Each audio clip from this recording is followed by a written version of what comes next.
இயேசுவின் அன்பு உறவுகளே, நண்பர்களே, உங்களை இந்த நாளில் சந்திப்பதிலே மிகுந்த மகிழ்ச்சி.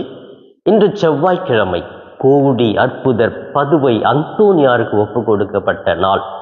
இந்த நாளிலே சிறப்பாக திருச்சி அமலாசிரமம் புனித அந்தோனியாருடைய திருத்தலத்திலே 13 வார நவநாள் கொடியேற்றி நாங்கள் இந்த திருவிழாவை ஆரம்பிக்கிறோம்.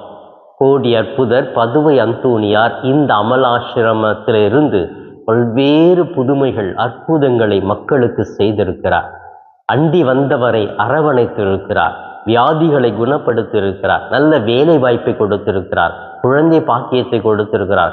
பல்வேறு மன பிரச்சனைகள், உடல் பிரச்சனைகளை தீர்த்திருக்கிறார்.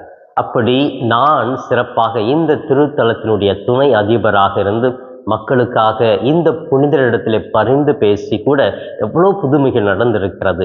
இனிமே அப்படிப்பட்ட வலிமை வாய்ந்த மக்கள் புனிதர், எளிமையான புனிதர் புனித அந்தோனியாருடைய திருவிழாவை இன்று கொடியேற்றி 13 வார நவநாளாக கொண்டாடுகிறோம். எனவே இந்த நாளிலே இந்த கோடி அற்புதருக்கு நன்றி கூறுகிறோம்.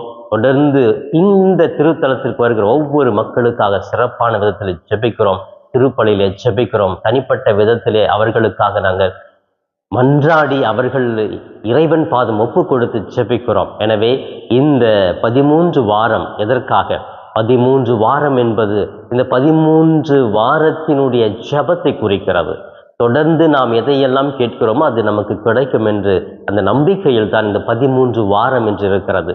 இயேசு கூட நற்செய்தி சொல்லுகிறார், யார் ஒருவர் தொடர்ந்து விடாமல் கேட்டுக்கொண்டே இருக்கிறாரோ அவர்கள் பெற்றுக்கொள்வார்கள். அதற்கு ஒரு உதாரணம் விவிலியத்தில் சொல்லுகிறார். ஒரு கைம்பெண், யாரும் இல்லாத ஒரு அனாதையாக இருந்த அந்த பெண்ணுக்கு நீதி கேட்க அந்த நீதியற்ற தலைவனிடத்தில் செல்லுகிறார்கள். தொடர்ந்து கேட்கிறார்கள், அதை பெற்றுக்கொள்ளுகிறார்கள். இப்படி 13 வாரம் தொடர்ந்து என்னுடைய தேவைக்காக, கருத்துக்காக, விண்ணப்பத்திற்காக ஒரு குறிப்பிட்ட கருத்தை வைத்து நான் ஜெபிக்கிற பொழுது நிச்சயமாக இந்த கோடி அற்புதர் இயேசுவின் இடத்திலே பரிந்து பேசுகிறார். இயேசுவும் அதை நம்முடைய நம்பிக்கையை பார்த்து விரைவில் கொடுக்கிறார். எனவே இந்த 13 வார நவநாள் திருப்பலியிலே பங்கு பெற்று அந்தோனியாரிடத்தில் இந்த அமலாசிரமத்திற்கு வந்து ஜெபிக்க உங்களை அழைக்கிறேன். தொடர்ந்து ஏதோ இந்த காணொளி மூலமாக இந்த கொடியேற்ற நிகழ்வை கூட நீங்கள் பார்த்து ஜெபிக்க உங்களை அழைக்கிறேன். கோடி அற்புதரே, புனித அந்தோனியாரே, எங்களுக்காக வேண்டிக் கொள்ளும்.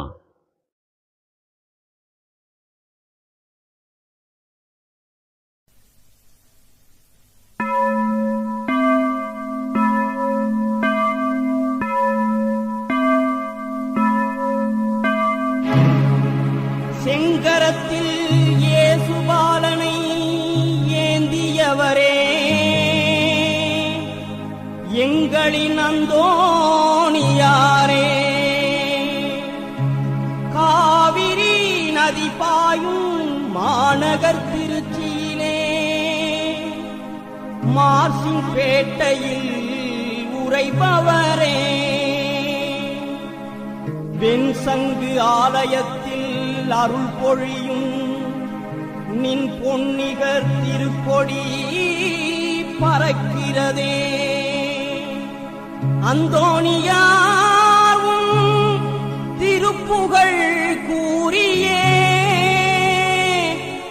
அன்போடு அனைவரையும் அழைக்கிறதே.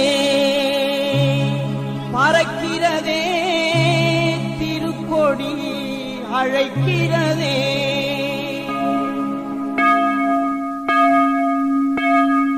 அழியாத திருநாவை அடைந்தவரே, புனித அந்தோனியார் உந்தன் கொடி பறக்கிறதே. அழியாத திருநாவை அடைந்தவரே, புனித அந்தோனியார் உந்தன் கொடி பறக்கிறதே.